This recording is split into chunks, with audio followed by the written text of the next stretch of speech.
Picture this. Twin sisters, Jazz and Taz Whitehead, raised in Georgia.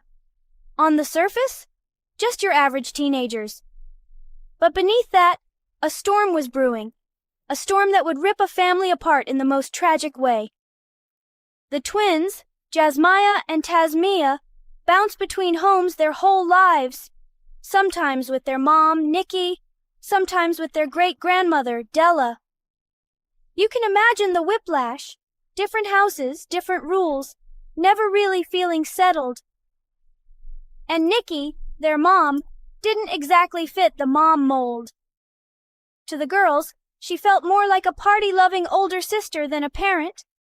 But when Nikki finally got custody for good, she wanted to prove she was ready to be the mom her daughters needed.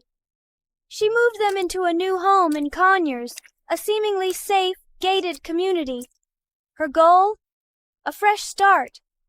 But to Jazz and Taz, it felt like being ripped away from the only stability they'd ever known. Things went downhill, fast. The twins rebelled.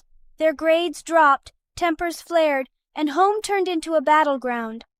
Nikki, desperate to keep them from repeating her mistakes, clamped down hard with rules.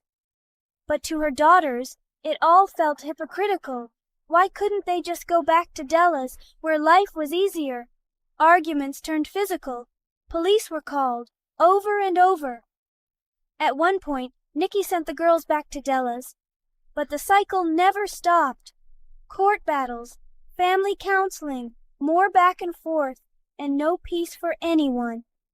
Then, in January 2010, when the twins were 16, a judge said, "Enough." Nikki got custody one more time, and she didn't waste a second. She pulled them from their school, put them in a new one, and tried to hit reset. You can probably guess, the twins were furious. Within days, police were at the house twice. At a welcome home party, one of the twins lashed out, throwing food and shoving an aunt. The tension, unbearable. And then, just over a week after moving back in, tragedy struck.